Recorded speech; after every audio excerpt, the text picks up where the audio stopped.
ఓం నమ శివాయ. కార్తీక మాసంలో కార్తీక పురాణం వినడం కొన్ని కోట్ల జన్మల పుణ్యఫలం. అయితే కార్తీక మహత్యంలో మనం 7వ రోజు ఆచరించవలసిన దాన ధర్మ జపతపాది విధులు సత్ఫలితములు పారాయణం గురించి ఈ వీడియోలో తెలుసుకుందాం. ముందుగా ఈ వీడియోకి ఒక లైక్ చేసి నా ఛానల్ని సబ్స్క్రైబ్ చేసుకోండి. నా ఛానల్ గ్రోత్కి సపోర్ట్ చేయండి. 7వ రోజు పంటితో తినే వస్తువులు ఉసిరి నిషిద్ధములైనవి. చేయవలసిన దానము పట్టుబట్టలు, గోధుమలు, బంగారం. పూజించాల్సిన దైవము సూర్యుడు. జపించవలసిన మంత్రం ఓం భాం భానవే స్వాహ. దీని యొక్క ఫలితం ఏమిటంటే తేజస్సు, ఆరోగ్యం కలుగుతాయి. మనం ఈరోజు కథను కూడా తెలుసుకుందాం. శివకేశవార్చన విధులు. వశిష్ఠుల వారు జనకునికింకను ఇటులా బోధించిరి. రాజా, కార్తీక మాసము గురించి దాని మహత్యము గురించి ఎంత వినినను తనివి తీరదు. ఈ మాసములో శ్రీ మహావిష్ణువును సహస్ర కమలములతో పూజించిన వారి ఇంట లక్ష్మీదేవి స్థిరముగా ఉండును. తులసీ దళములతో గాని బిల్వపత్రములతో గాని సహస్రనామ పూజ చేసిన వారికి జన్మరాహిత్యము కలుగును. కార్తీక మాసమందు ఉసిరి చెట్టు కింద సాలగ్రామముంచి భక్తితో పూజించిన ఎడల వారికి కలుగు మోక్షము అంత ఇంత కాదు.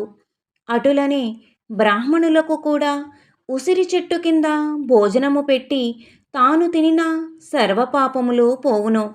ఈ విధముగా కార్తీక స్నానములు, దీపారాధనలు చేయలేని వారు ఉదయమున సాయంకాలమున ఏ గుడికైనను వెళ్ళి భక్తితో సాష్టాంగ నమస్కారములైనను చేసిన ఎడల వారి పాపములు నశించును.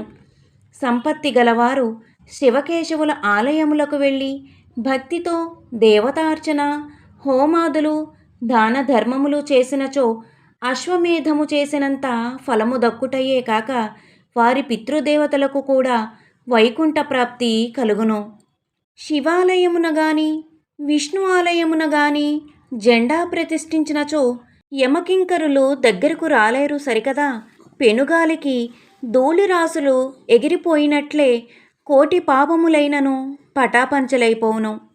ఈ కార్తీక మాసములో తులసి కోట వద్ద ఆవు పేడతో అలికి వరిపిండితో శంఖచక్ర ఆకారములు గల ముగ్గులు పెట్టి నువ్వులు ధాన్యము పోసి వానిపై ప్రమిదను ఉంచి నిండా నువ్వుల నూనె పోసి వత్తిని వేసి వెలిగించవలెను. ఈ దీపము రాత్రింబవళు ఆరకుండా ఉండవలెను.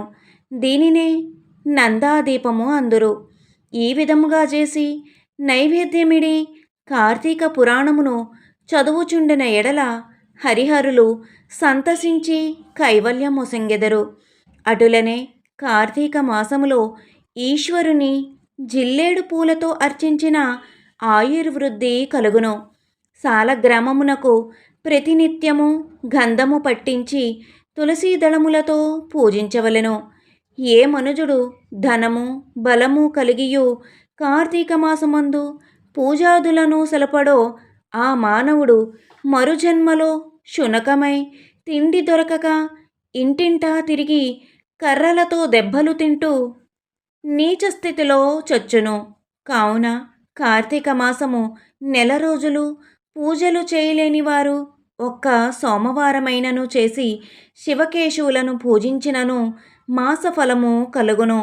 కనుక ఓ రాజా, నీవు కూడా ఈ వ్రతమాచరించి తరింపుము అని చెప్పెను. నమశివాభ్యాం నవయౌవనాభ్యాం పరస్పరాశ్లిష్ట వపుర్ధరాభ్యాం నాగేంద్రకన్యా వృషకేతనాభ్యాం నమో నమ శంకర పార్వతీభ్యాం. ఇది 7వ రోజు యొక్క కథ.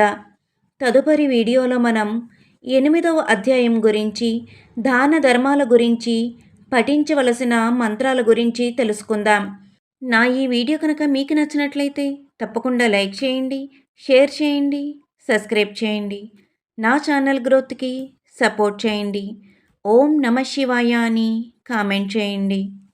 ఓం నమ శివాయ.